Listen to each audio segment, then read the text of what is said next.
do my best here.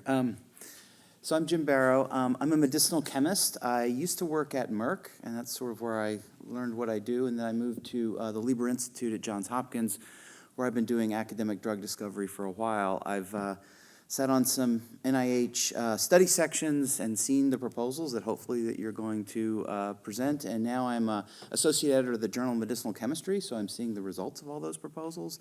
I still see some mistakes, and so some of the stuff I'm going to show you here hopefully will give you some clues on things not to do or do better. All right, so the area I'm going to focus on, I really can't see this. Okay, but I can't point to the laptop. So I'm really going to point on, so, Jim went through sort of, you got your target, you've done some kind of screen, you've got some lead matter, and so I'm going to work us through getting from that thing that you got out of your screen all the way through to hopefully a clinical candidate thing that's going to go into development. As Mike mentioned at the beginning, this is a really team-based effort. You're going to need help from lots of different people, from people looking at ADME properties of your molecules, both in vitro and in vivo pharmacology, safety assessment folks, as well as Jeff will talk about how patent make sure what you're doing is protectable. You can also use the laser pointer on the building if it is helpful for you. Might be easier. Okay. And being a chemist and a little bit arrogant, I put chemistry in the middle because the medicinal chemists are usually the one that's taking the information from all these different disciplines and deciding what to make next. So that's why chemistry is there in the middle. Okay. So again, you've set up, you've run an assay, as Jim talked about, and you're going to get things that come out of that assay. I'm going to call the things that come right out of the assay, and if you're not fortunate to work with Jim, who'll give you a dose-response curve straight out of the assay, you usually screen at a single point. And so those things are active, and they're just active in your HTS assay. And most of those things are actually going to be an assay artifact. It's not going to be real. It's not going to have good SAR. It's not going to be something you want to work on. You have to be really suspect of the actives out of the screen. And so you want to call a hit something that you've confirmed the activity. You've gotten the solid from the vendor. You've confirmed its structure. That's not mixed up with a whole bunch of other things or degraded. If you're using a library that hasn't been well taken care of, they tend to degrade. Even in DMSO in the fridge, 10 years later, bad things can happen. So you really want to make sure that the actual chemical structure that it says so on the vial or your Excel sheet is what the hit is. And so you're usually using, hopefully, somebody who's good at in silico thing, especially if you get a lot of hits out of your screen, to help filter these things down, to get rid of a lot of the garbage or the stuff that's not likely going to progress. And then that's when medicinal chemistry starts to work. And to get to a lead compound, hopefully now you're getting compounds that have activity both more potent and less potent. So you can tell you're actually binding into a real site. You have defined SAR, or structure activity relationships. You got some sense of that. Hopefully some selectivity for the target you want over other things, and maybe activity in vivo. Now, it might not be by the intended route of dosing. If you're going for an oral drug, your early lead might not be orally bioavailable, but if you can get it in some way, IP, IV, something, just to see and make sure, hey, we think we're on the right track here. We're getting the sort of in vivo phenotype that we want. That's a lead compound. It's not perfect yet. You haven't got everything right, but that's a lead. And then at the end, you get down to a candidate, where you've got all the properties that you're looking for optimized and balanced. Okay, and so what I'm hopefully going to get through in the next several minutes is how we sort of get down this funnel. And so I use this Venn diagram to sort of mention some of the properties that you're going to look for here. So we've got our target potency, selectivity for our target. So you probably got a target assay and maybe some selectivity assays. But you don't want to just optimize on target potency with blinders on and don't think about anything else. That's a way to get yourself into trouble. You need to be thinking about all the properties of a molecule as you go along. We'll talk a little bit about the molecular and physical properties of a compound, things like solubility or how well it gets inside a cell, things like that they're important for coming up with a drug that actually works at the target. I'm not going to go through pharmacokinetics or many of the ADME assays. Kenan will do that, I think, after me. That's a big part of what medicinal chemists do all day long. We're usually optimizing our ADME properties to try and get to a brain-penetrant drug, an orally bioavailable drug, or one that lasts, hopefully that's once-a-day dosing. I will dive into a bit on brain penetration. This class is about neurotherapeutics, and we got to get our molecules into the brain. And a lot of times people don't really rigorously show that their molecule gets into the brain, and this can become a sticking point, which I just had with an author for a submitted manuscript to JMed Chem. They didn't show it, and they had all these effects, and I'm like, you're not potent enough, you didn't get to the target, and they argued. And they're a tenured professor at a famous university. So Jim showed this slide earlier. I'm not going to go through it again. He did a great job of going through it. Just to mention that, again, there's two ways of doing it. There's target-based or phenotypic-based types of approaches. The stuff I'm going to talk about should be applicable to both, if you are taking a target-based approach or a phenotypic approach. But where we do usually start, though, is with our target potency, right? We have our primary assay. And your first assay, you really want something that is high throughput enough to drive medicinal chemistry. So hopefully your chemists are pretty good and they can make a lot of compounds. And so you want to be able to turn that crank and to be able to give the medicinal chemist feedback pretty quickly. And so the simpler the assay is, the closer it is to that actual binding event. If you can measure the binding event, that's great. The closer it is to that event, the better your medicinal chemist SAR will be. It may not tell you everything, but getting close to that binding event, that's what we're really good at optimizing, getting the interaction of the compound with the target. At this stage, your assay can be tolerant of some false positives. Of course, you want to avoid those false negatives because you're going to throw out the molecules at that stage. So you're willing to have some false positives, hopefully because you have a second assay in your screening cascade that's often a cell-based or a functional assay that's going to get you a little bit more detail. Sometimes these aren't as high throughput as your primary assay. Sometimes your program is actually driven on your cell-based assay and the functional output, and that's okay.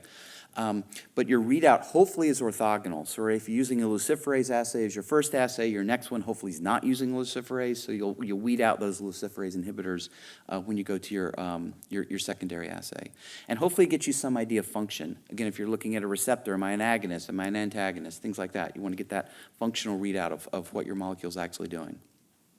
And finally, if possible, if there's some tertiary, I call them tertiary assays, usually in neuroscience it's a neuron-based assay or something that's sort of really as close to the physiology as you can get, an ePhys kind of assay.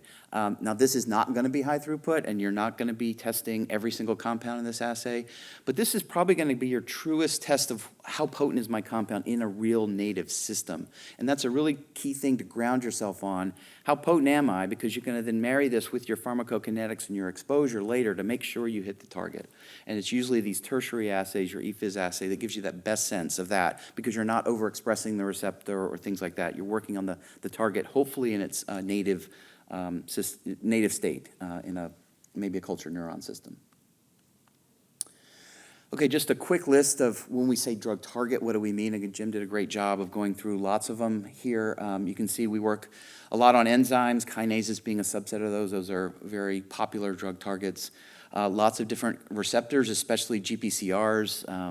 Dopamine receptors are very of course, important in neuroscience. Lots of different kinds of ion channels, different types. There's ligand-gated channels like the GABA-A receptor or the benzodiazepines hit.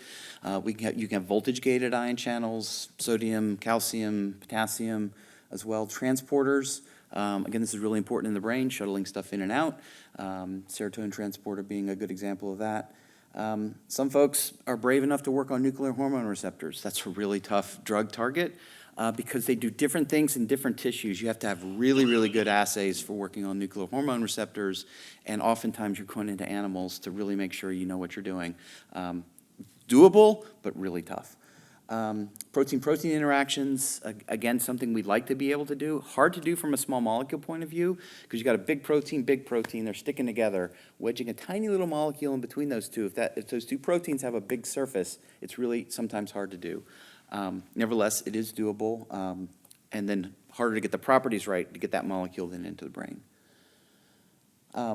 In general, for the enzymes, you want to inhibit them. You can activate. Jim showed us a nice example of activating an enzyme. That's a taller order to try and do. And again, your assays need to be really set up if you're going to work on an enzyme activator. Maybe it's better to go up or downstream. Receptors is great. Receptors and ion channels, up, down, you can do the whole thing, full agonist, partial agonist, bias signaling, there's all sorts of available ways to do those. Transporters, we usually inhibit. Hormone receptors, again, good luck. You're going to modulate those things up and down differently in different tissues. And protein-protein interactions, you can try and do both ways, either block it or try and come up with something that mimics it. So again, a lot of flexibility in terms of the pharmacology. Important to define what you want to do, though, straight away. When your chemist asks you, what do you want? You need to be able to tell them, I want an inhibitor of this process. So, okay, we got some semblance of how we're going to go. The thing I really want to impress on everybody if you're setting up a drug discovery program is that drug discovery is an iterative cycle. The compound out of the HTS is rarely the drug.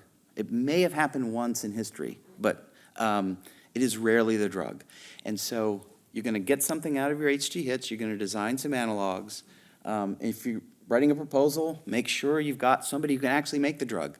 If you're looking in a proposal and there's no actual chemist, somebody who can shake a set funnel and actually get the compound out, how can the proposal go forward if you don't have somebody that can actually make the drug? So have somebody that can make the compound.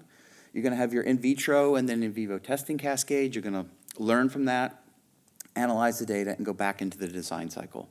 You have to go around this cycle many times. And I've been on projects, especially at Big Pharma. We go around this cycle hundreds, if not thousands of times.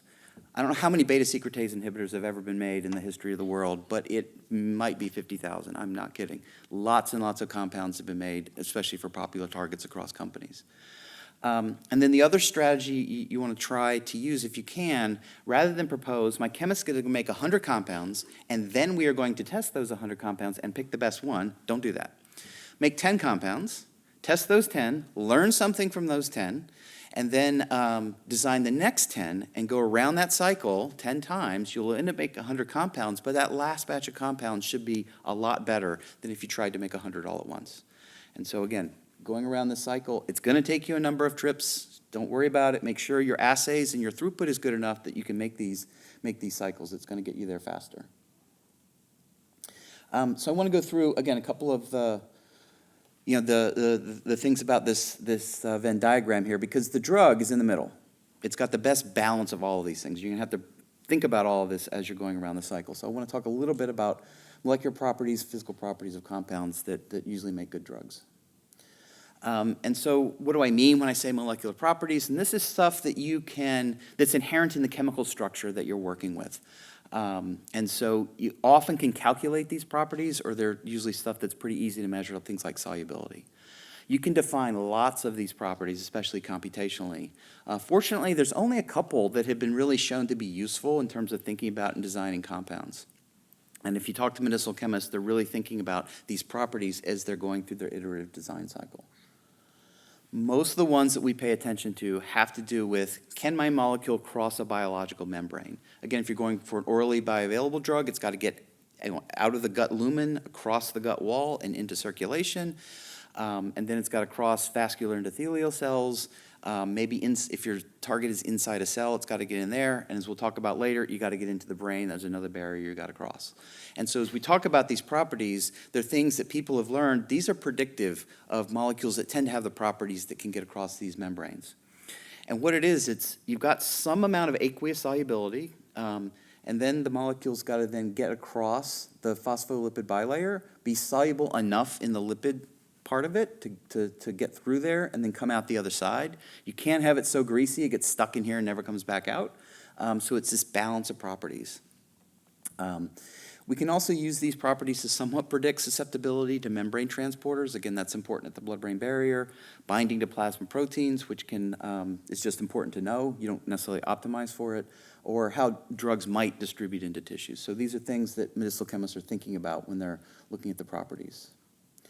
There's a handy website that's free. You can go to this website, type it in, put in your SMILE string of your compound, and it will calculate a number of things that people look at. The molecular weight, the number of hydrogen bonders, donors, and acceptors. Some people like to look at the number of rotatable bonds. How flexible is my molecule? We'll talk a little bit about polar surface area, the number of sort of polar atoms that are on the outside. Easy to calculate, especially with computers these days. There's other things that assays have been developed for, again, to get that sense of, water and lipid solubility. We'll talk a bit about log P and log D just because it's so important. Obviously, solubility, permeability, the rate that a molecule goes through a membrane can be important, how acidic or basic a molecule is.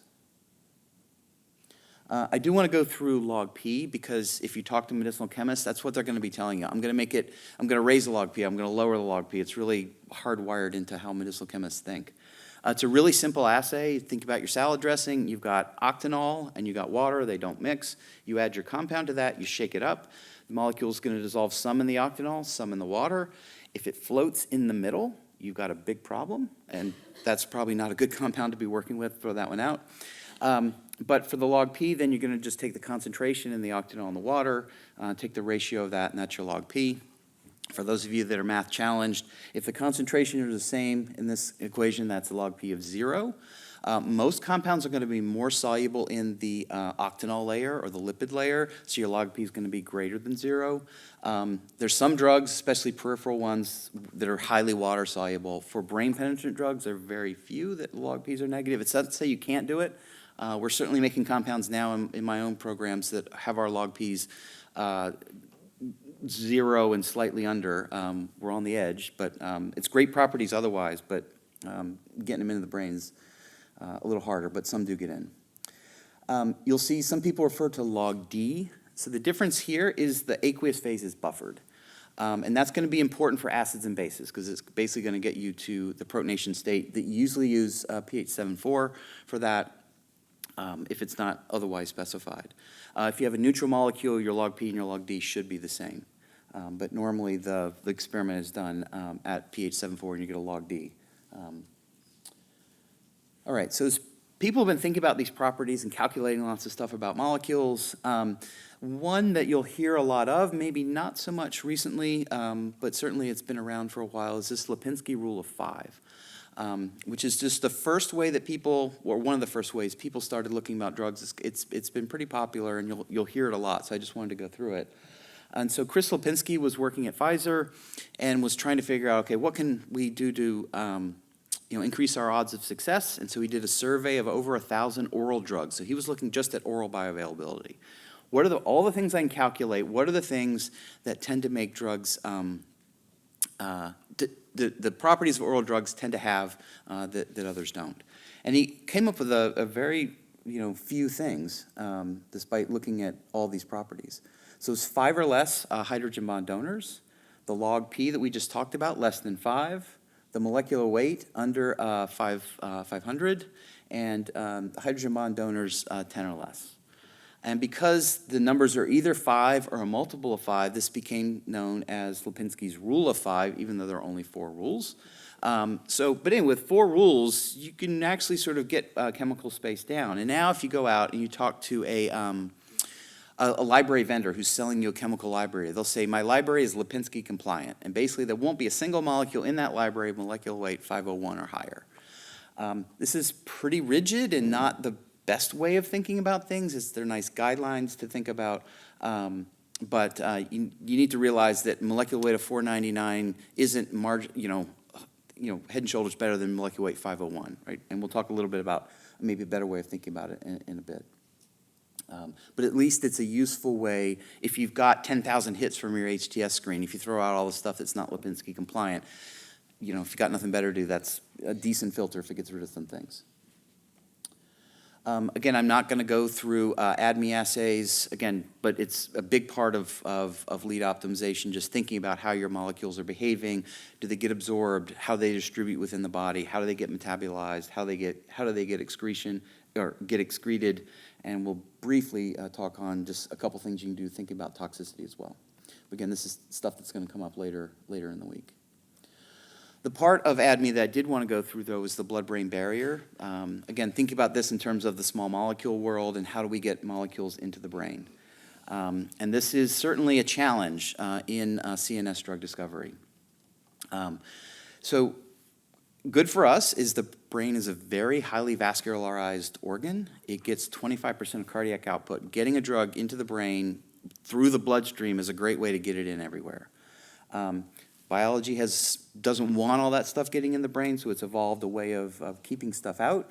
And so here's just a picture here. If the blood is in here in the lumen, you've got the vascular endothelial cells, right? So you got to get across that membrane. There are tight junctions in between these cells, so molecules can't sneak in between. And then surrounding those endothelial cells are astrocytes, parasites, other cells. They're helping sort of preserve that barrier. There are efflux transporters that are expressed on these endothelial cells that tend to pump molecules out of the brain. And also there's transporters that pump stuff in, and so some people can try and take advantage of that. If you look like glucose, you might get into the brain. But this is a challenge in CNS drug discovery, especially with small molecules. So there's kind of two ways to go. One is active uptake. So let's take advantage of some of those transporters and mechanisms that are present at the blood-brain barrier to get drugs in. And there's a number of them listed here. I won't go through them all. It generally relies on attaching something to your molecule. If you don't happen to look like something that's being transported in, attaching something to your molecule and then utilizing one of these mechanisms. Some of the challenges for this is that when you attach this whatever to your molecule, that can reduce the affinity on your target. But if you're going to try to make that a prodrug, getting brain selective release is challenging. Again, this can be used if you're doing an IV dose. Sometimes you give the brain a head start, but if you're going oral, the liver's going to get the first crack at it. And the liver is really good and expresses most things that the brain does. And so it's hard to get brain selective release of the drug. I would say there's no general formula, but if you want to do this, talk to Barb. She is the expert in getting this stuff to work. It can be done. It's just harder. The more usual way is to optimize passive uptake, so just diffusion of the molecule through that membrane and across. And so you want to work on your calculated properties, only make stuff you think's got a shot of getting across. And there's software programs that can help, such as Schrodinger's QuickProp. There's some other ones that will just sort of take none of these properties and give you a prediction. Things to measure: transporter susceptibility. So the P-glycoprotein is one of the main transporters at the blood-brain barrier. That's a good assay to run just to see, hey, am I a substrate for PGP? It's a good sort of sentinel. It's not the only one. If you're clean on PGP, it doesn't mean you're good to go. There's other transporters, but at least that one is going to be one. If you're a substrate for that one, you've got a pretty poor chance of getting in. Again, you want to know what your passive permeability is. The higher that permeability, the faster it's going across. That can work to your advantage, even if you got a little bit of PGP activity.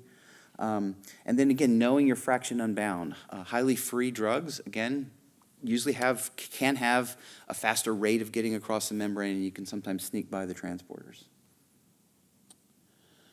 Okay, so if you think about Lipinski's rules and what that's for orally active drugs, if you then just do a survey, okay, if I take all the CNS drugs, what do they look like? They're generally smaller than your average drug. The molecular weights are lower. Polar surface area, that, again, another measure of polarity, it tends to be lower than the drugs, again, because you got to get through that lipid membrane. The lipophilicity is in range. It's very similar to Lipinski. Many CNS drugs are basic. Just because we're mimicking dopamine, serotonin, other things, they tend to have a basic amine. Our drugs are binding in the same site. You'll see a lot of CNS drugs have a basic center. It can't be too basic, though. If you're really highly charged, that charge is going to slow down your permeation across the membrane. So you'll tend to see CNS drugs have done something to lower that basicity a little bit. But the big one, and the first thing that I look at when I'm looking at a drug, I count the number of hydrogen bond donors. If you look at CNS drug, it's 0 or 1. If you've got 2, make sure you're measuring, you're looking at transporters. The transporters really seem to use hydrogen bonding to recognize and transport stuff out. And so, as you're looking at things, 1 or less, preferably 0, that's a big flag for stuff getting into the brain. Peptides, really challenging to get into the brain because they have lots of hydrogen bond donors and acceptors. So the Pfizer medicinal chemists were probably chafing under Lipinski's rules. They thought a lot about this, and they said, let's come up with some sliding scales. And so they've taken almost the same parameters that Lipinski was using, log P, molecular weight, hydrogen bond donors, but then, sort of doing a sliding scale. So they give you 1 point for like log P if you're less than 3, And then over 5 can be a problem for a number of reasons. And so you get 0 points in their scale for that, and then it's sort of a sliding scale in between. And they did this across a number of these things, and it's just a score of 0 to 6. And 4 or better, at least you've got a shot. And so again, if you're writing a proposal, how am I going to design my compounds? Saying you're going to use the Pfizer MPO score is a pretty reasonable thing. Nobody's going to argue or shouldn't argue with you about it. I've even seen Amgen say they use the Pfizer MPO score. So if Amgen's using it, it may be a little bit general. So I think this is a good way to at least think about your molecules, and all this stuff can usually be calculated in one way, shape, or form.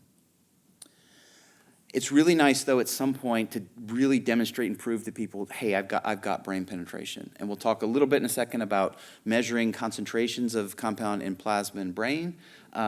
The totals aren't as preferred as the free, and we'll talk about that in a second. If you've got a radioligand and doing an ex vivo occupancy assay, that's really good to really prove that your compound got in there.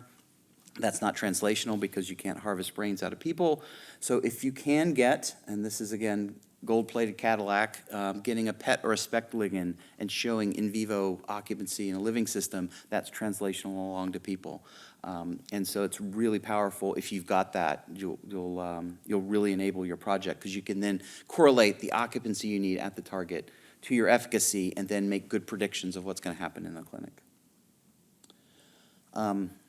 I'm going to try and explain the free drug hypothesis in a couple of minutes, but I think it's important to think about especially when you're doing something new, in terms of, did I get my drug to the target? So if we think about what happens, let's say of an IV dose, you dose your drug into the blood, there's a certain concentration that's unbound, but almost immediately an equilibrium gets set up with plasma proteins, such as albumin. And albumin is there to ferry around greasy molecules like cholesterol, and it binds many, many drugs. And so you have this equilibrium that gets set up between your drug on the albumin and the drug that's unbound. And the free drug hypothesis says it's this unbound drug that's available to bind to my target. If it's stuck to albumin, it can't bind to my receptor. So the concentration of the unbound drug is really the one that you're thinking about, especially in terms of your IC50, EC50, your potency measure. And you want to make sure that you've got enough unbound drug available to hit your target. And so in some ways, albumin is working against you because it's taking your drug away from the target of interest. Other ways, it's working for you because if it's stuck to albumin, it's not going to be available to the P450s in the liver to get metabolized or to be cleared out through the kidney. So in that way, it's helping you. So again, this is not something to optimize. I want high, I want low. You just need to know what it is because you want to know what that unbound drug concentration is and have a good story at least on, hey, I got enough drug to hit my target. And this is just a table, this is correlation, not causation, but if you look at a number of drugs and you look at their unbound concentration, it's in the ballpark of their IC50. Again, correlation of usually the unbound drug concentration is much more relevant than the total drug concentration. And so when you do a PK study, you're getting all of this. So it gets bound and unbound. And so you have to do a separate experiment to get, well, what's this ratio over here? Okay, so now if we think about the drug going into a tissue, again, the stuff that's stuck to albumin is not going to get in the tissue. It's the unbound drug that goes across whatever barrier. For us, this is going to be the blood-brain barrier. And then you've got unbound drug in the tissue of interest. This is the thing that's going to hit the target. And then a separate equilibrium gets set up inside the tissue. And this is often different. It's sometimes the same as albumin, but it can be different.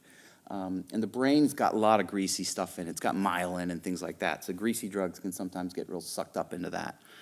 And so a way to think about this, if you got a compound that's 99% protein bound, many drugs are 99% protein bound. This is very common. What does that mean? That means, to me, with my simple math thinking, I've got 99 nanomolar bound to the albumin, I got 1 nanomolar free. But it's that 1 nanomolar that gets into the tissue, right? So I've got 1 nanomolar over here in the tissue of interest, right? And I've got maybe a different equilibrium over here, right? If I've only got 90% binding in my tissue of interest, then that's going to mean I've got 9 nanomolar bound up in the tissue. If you grind up the brain and do a how much is in the brain, how much is in the plasma, you only get 10 nanomolar in the brain, but you had 100 over here, and you might say, oh, this drug's horrible, right? It's only 10% in the brain. But you actually have, this is actually a good drug. The free drug is equilibrating freely between both compartments. So this is the unbound concentrations. And so, again, our initial assumption is it's this unbound concentration that's going to hit my target. And that's a really hard thing to figure out at the beginning of a CNS project. So, again, knowing what your binding is to these tissues gives you a grounding point of how much free drug is available. When you have transporters, again, which are very common at the blood-brain barrier, those are going to pump the drug this way. And so now, let's say, we're down to 0.1 nanomolar. And so now you've got a problem, right? Because your IC50 would have to be pretty good for that 0.1 nanomolar to actually do something. So again, just think about that as you're trying to predict. And you'll hear from Greg Carr in a little bit. We're working on a project where we're trying to come up with compounds that hit our target. And we've optimized these compounds, but we still can't convince ourselves that we've got EC50 concentrations, free drug in the brain, and I don't want him to tell me it doesn't work if I haven't hit the target. So the med chemists are gonna try harder to get our potency better, our brain penetration better, so that we're convinced that if we make a no-go, we're making it for the right reason. So this is just a list of some of the transporters at the blood-brain barrier. I want to go quickly into PGP because it's the most common one. And this is a really cool mechanism, right? Drugs, as they try and diffuse across the membrane, they encounter this very large active site, and we've got a crystal structure of this thing, right? And so drugs can bind in there in a bunch of different ways. So, but again, it's usually that hydrogen bond donors that are the recognition element that then causes a conformational change. ATP is hydrolyzed. Now the active site is open to the outside, and this is how PGP works. It's remarkably efficient. And so the assay that's generally used for this is you grow cells in what's called a transwell plate. You put your compound on the apical side, you wait a certain amount of time, and then you measure its concentration here on the apical side and also on the basolateral side, and that's the ratio in one direction. You do the opposite. You put it on this side, measure the direction the other way, you take the ratio. And again, if it's freely diffusing, that ratio will be 1. And so that's your assay. Numbers greater than 1 are showing that there's some transport.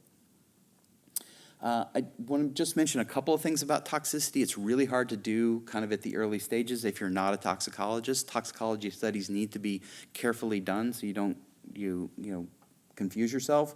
One of the things you note, if your compounds are killing cells or killing neurons, that's probably a problem. You'll notice that pretty early on. Beyond that, toxicity can be due to, or stuff you see in animals can be due to a number of things, and it's really hard to go in. Things to keep in mind, though, the lower the dose, the better. That's just going to reduce your chances of binding, having large concentrations and binding to other targets. It's less work on your liver to try and clear out a high-dose compound. You want to try and get good phys-chem properties. Again, that MPO score is a good predictor of that. You want to screen anti-targets, and I think we'll hear about this later. You'll see people talking a lot about a cardiac ion channel called hERG. A number of drugs have been pulled from the market. It's very promiscuous.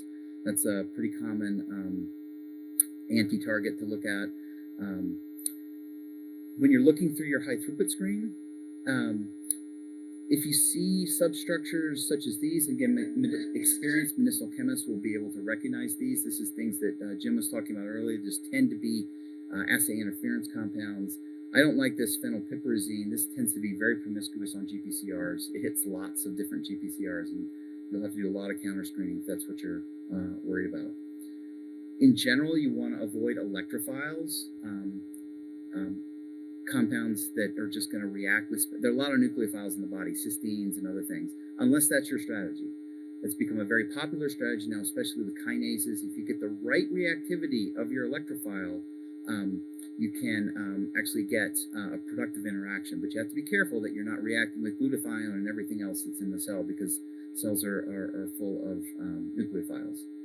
You also want to avoid groups that are rapidly metabolized to reactive species, so catechols, nitro groups, things like that. There are drugs that contain these things, so it's not a no-go, but it's just something you're going to have to pay attention to and convince somebody that, hey, this isn't a problem. I've tested for it. I've checked. It's not an issue. So I've gone through a lot of the stuff here. So how do we sort of get ourselves into the bullseye, into the middle here? And so as you're part of your research proposal, you want to come up with some sort of, I call it a research operating plan. People have different ideas from this. There should be some figure in your grant application that has this plan and what your criteria are on showing how you're going to progress down the plan.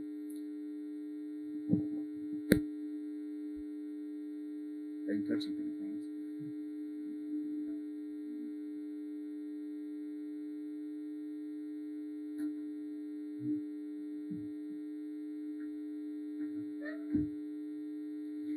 Can you guys still hear me? I mean, we want to get to the break, we're going to power through, okay? The key thing here is to be flexible. At the beginning of a project, you might have your primary assay and one selectivity assay, and you don't know what else you've got going on, so you're just getting started. As you go through, some assays that you thought were important at the beginning, none of your molecules hit. You can stop doing that, but now they're hitting this other thing, and you've got to get that in. So just be flexible with this. Again, starting with that high throughput assay, then you set up your secondary assays. You think about your throughput. For selectivity, think about target related. You want to give me turn this off? I use a mic. I can be a rock star.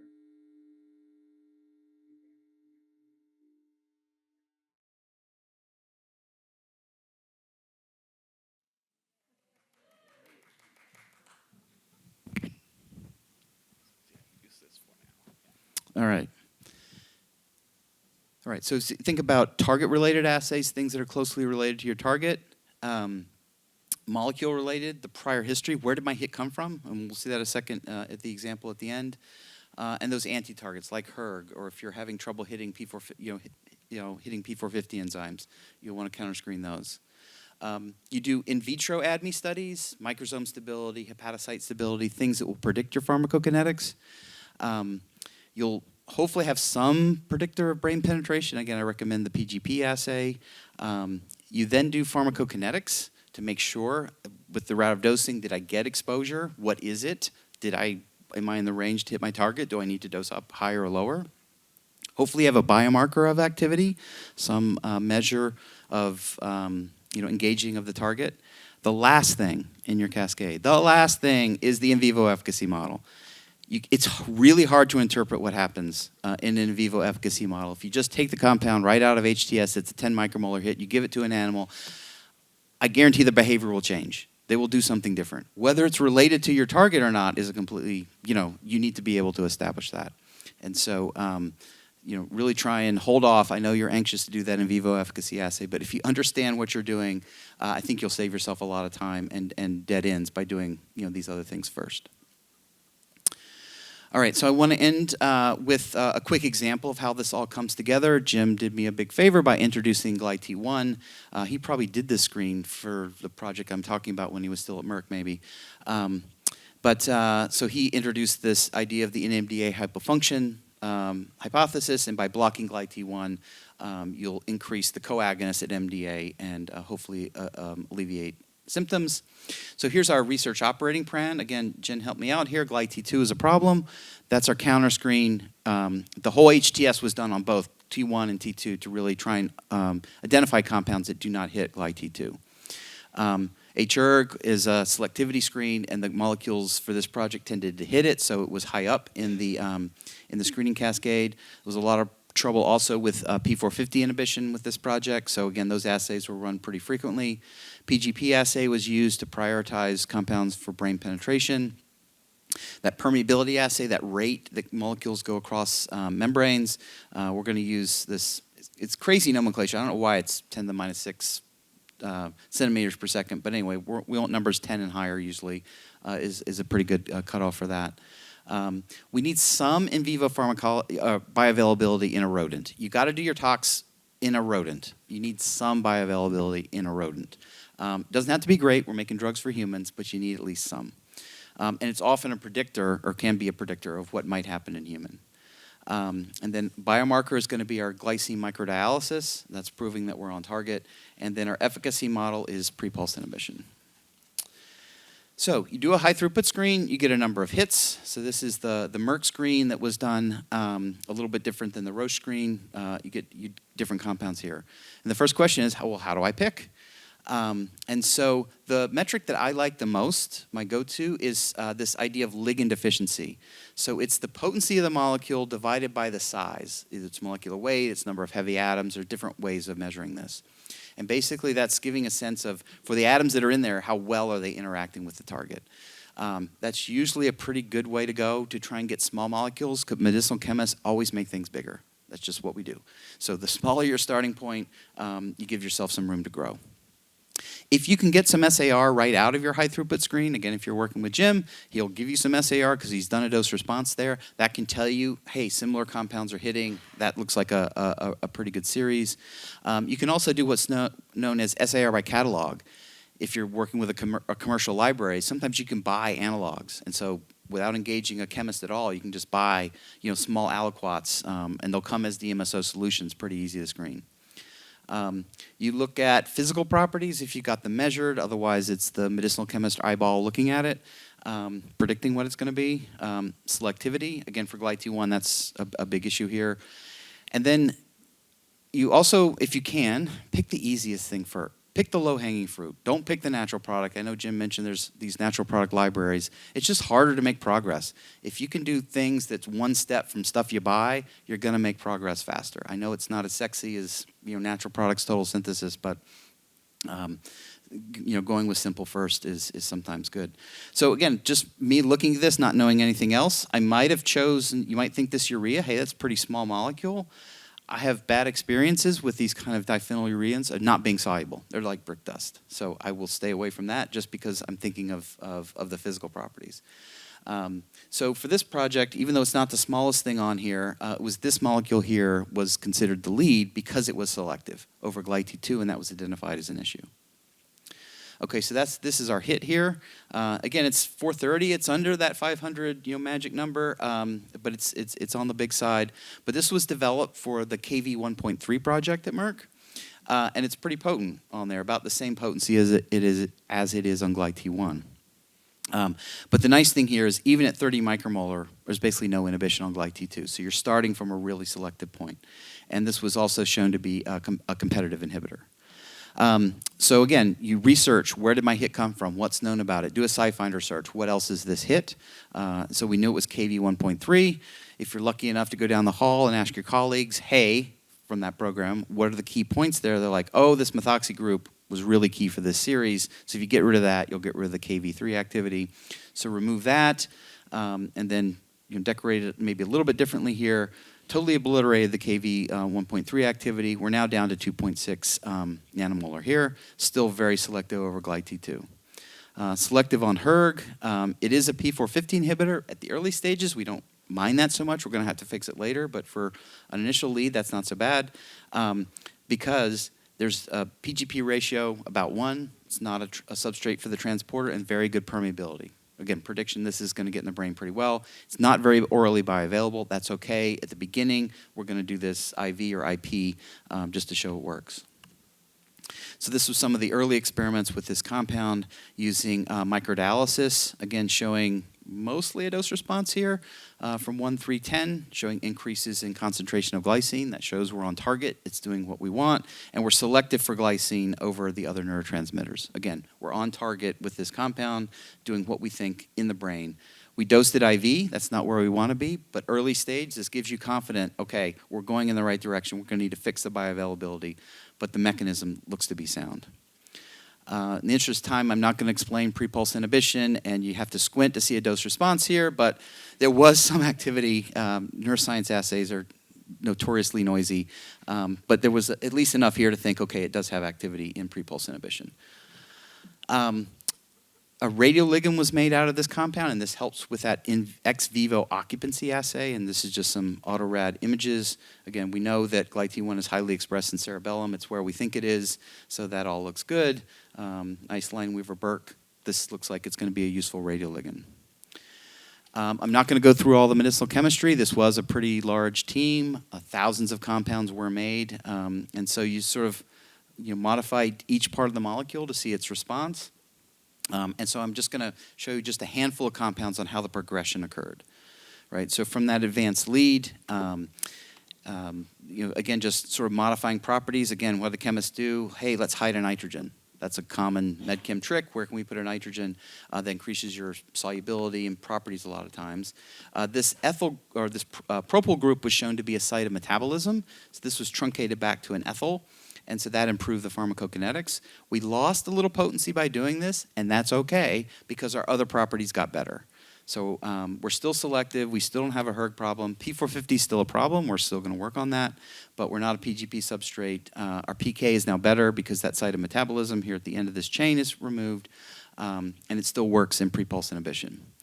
But we have to work on our P450 inhibition, and again, this is just a big molecule, lots of places for the liver to grab onto.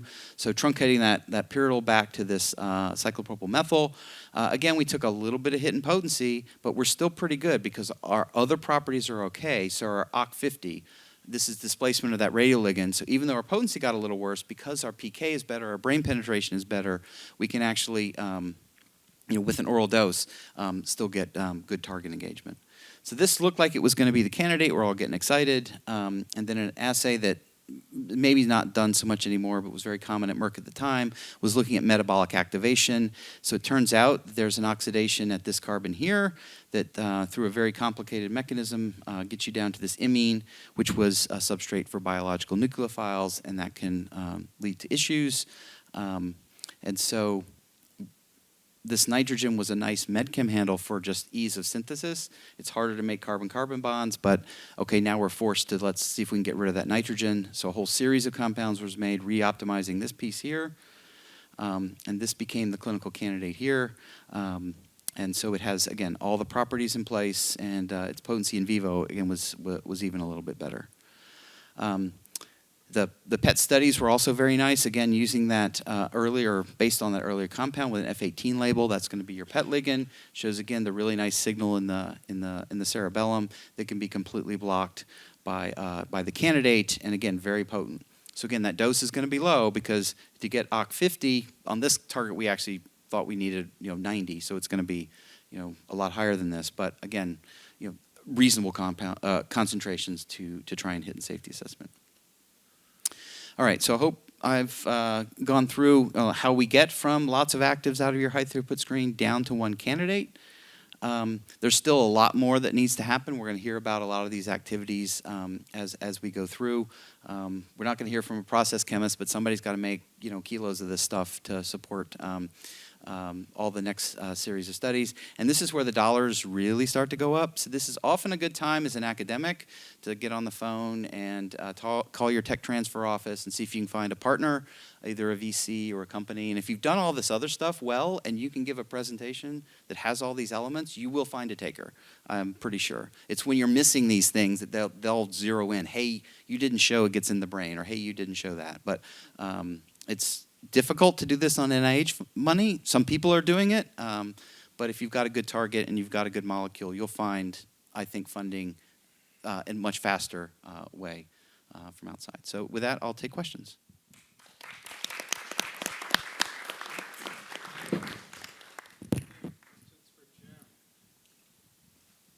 Questions here. Let's do it this. Here we go. Hi, I just was currently am having a problem with PGP, and in terms of being plasma bound, and I don't have as much experience in the area. So when you're talking about something that's highly bound and being efflux, you're not thinking about optimizing the bound. You're optimizing the efflux, right? And that isn't exactly black and white from what I can tell is how to do that. From most of the people I've talked to, they're just like, try different things and see what happens. So I guess what would you suggest in that kind of situation? Unfortunately, those things can be the opposite. The things that you do to reduce the PGP, if you're already really highly bound, is going to make you even more bound.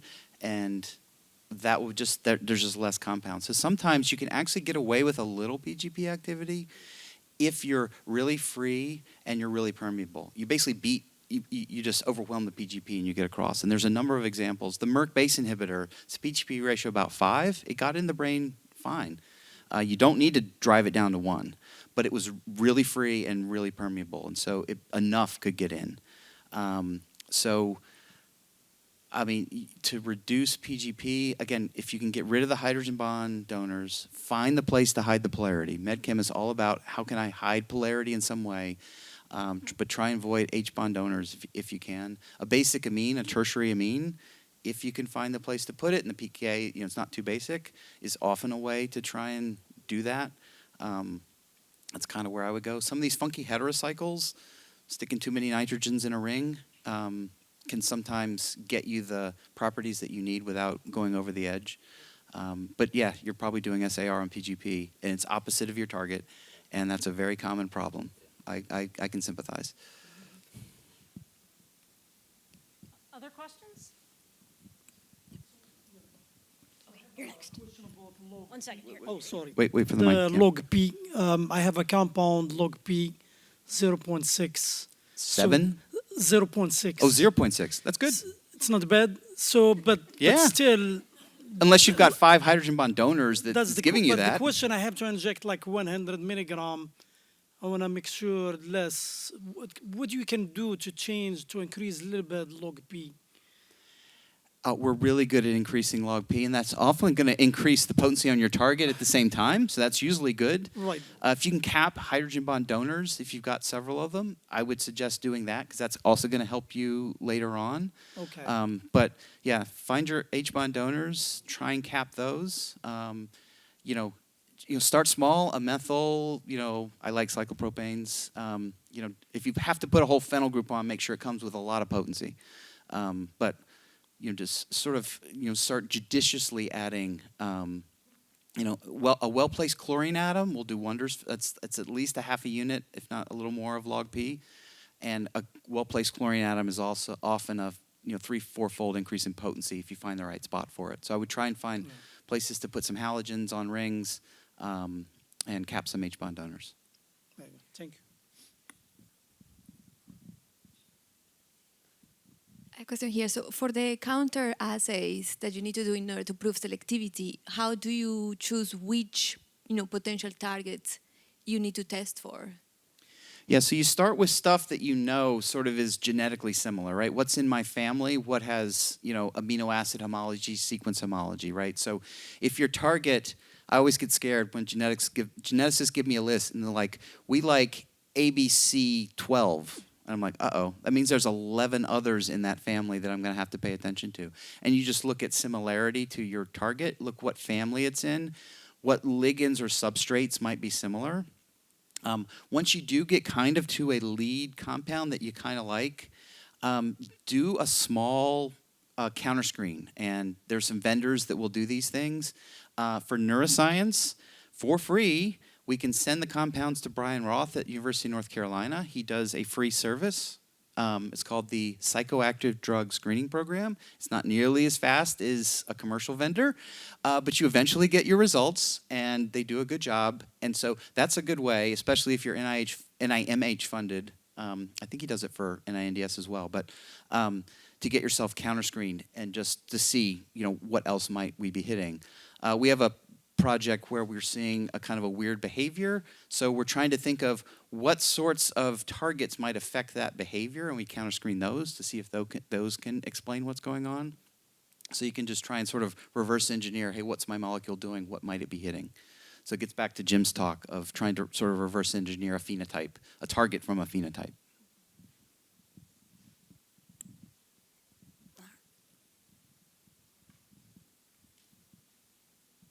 Sorry, one quick question. So for the initial in vivo efficacy studies, we usually do in the mouse model, we usually do IP injection.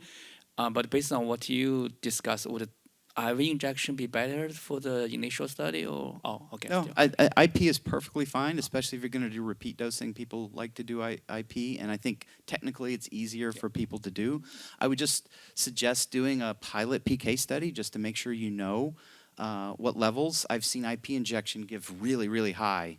IV might, go down like this, but IP might give you a little bit better exposure than you think if you've already done an IP. You won't get any sort of real parameters, maybe that Ken will talk to you. You won't get clearance or other things from that, but you can at least get the exposure levels and know, hey, am I, in the range I want? IP is perfectly fine. Thank you. Just use a good vehicle. nice, acceptable vehicle that's not irritating. Hi. I have a question regarding the optimization. And how do you know that when we are optimizing, we are not over-optimizing for a mouse and then not over-optimize, and then it's not going to be translatable to a human? Yeah, so for PK optimization, right, if you can do in parallel your human microsomes and then whatever species, if it's mouse, do them at the same time, mouse is usually worse than human. Just the way they're scavengers, right? They're eating all sorts of crap. But you can usually dose up in a mouse in a way you wouldn't in a human. So yeah, sometimes you're just going to overcome that species difference by dosing up. And sometimes that's okay. Just pay attention to what your metabolites are. Hopefully they're not active. But yes, you don't want to over-optimize for a mouse. You need to know what it is. But do the human and the mouse at the same time. And keep an eye out. That's the best you can do. One second. Sorry, talking about mouse PK versus using looking to mouse versus rat. I know there is a huge difference when testing compound and mouse. You can find a different data than rat. Can you comment on? I mean, the best you can do is try and do your PK in the.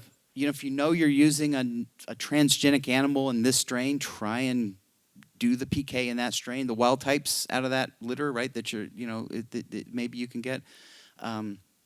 So yeah, do your best to match the species. Another thing we've done also, if your target, right, you've cloned and expressed the human receptor and you've got a nice stable cell line, we've done transient with mouse just to make sure we're still potent on the mouse receptor. And you're only going to do that occasionally. Hopefully it's a good correlation, but you need to make sure you've got mouse potency as well. So you're testing human and rodent of your target. All right, thank you very much, Jim.